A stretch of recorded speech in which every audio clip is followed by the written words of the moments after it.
Freedom is a highly misunderstood concept. Many people consider the unbridled opportunity for fun and pleasure as their idea of freedom. They dislike control and instead choose a lifestyle of wanton action and unfettered attitudes. They do not realize that while shunning external regulations, they unwittingly remind the servants of their own mind. They end up becoming like a slot machine whose behavior is controlled by the buttons of their senses. Freedom is a misnomer in describing such situation. What then is true freedom? It is a strength to stop getting knocked by our biological conditioning. Only that person can really claim to be free who has learned to resist the urge of lower nature. That is why the Bhagavad Gita states, one who controls the mind and is free from attachments and aversion relishes divine bliss even while using the object of their senses. The liberty to live to our life's fullest potential comes not from indulgence but steely discipline. Only by subduing our lower instincts can we lift ourselves up. Compare this to the kite that fly high in the air. The festival of Makar Sankranti is celebrated around 14th January every year. In many places in India, people mark the day by flying kites. During one such Makar Sankranti celebration, a father was giving his 5-year-old son his first lesson in kite flying. Son, what is keeping the kite up? He asked. Father, it is a strong wind that is blowing, replied the boy. No, my child, it is a string tied to it.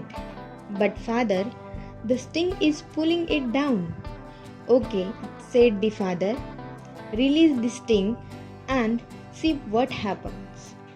The moment the child released the string, the kite began gliding and slowly descended to the ground.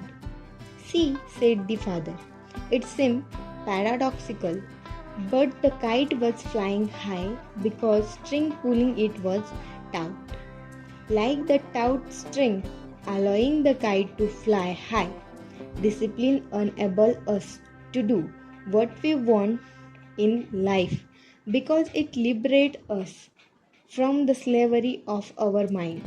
Hence, for any worthwhile accomplishment, we must learn to break free from the grip of our mind and sense. Our senses may yearn for sweets and fried fruits, but if we wish to remain healthy, we must learn to deny them.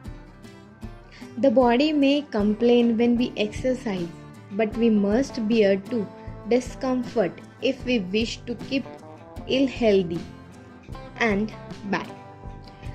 Our mind may prefer the joy of the extended weekend, but we must reject it if we hope to be selected for the forthcoming promotion in the office. Our ego may hate to apologize, but we must refuse to give in to it if we wish to save the relationship. Self-discipline is the mental power that enables us to stick to our plans. It stops us from changing our mind even when the situation is unpleasant. With self-discipline, we can lose weight, study harder, and work more. We can control our speech, correct our behavior, and run marathon. Without self-control, we fall prey to every alluring distraction in environment. We become victims of the slightest temptation. for gratification, and we are vulnerable to trap of vices and addictions. It is a virtue of self-restraint that allows us to preserve in the face of difficulties. When laziness and carelessness attack us, it is self-discipline that comes to our rescue.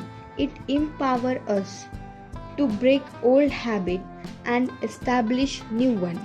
Equipped with it, we can get things done with the commitment of excellence. No wonder that discipline is called the king of virtues.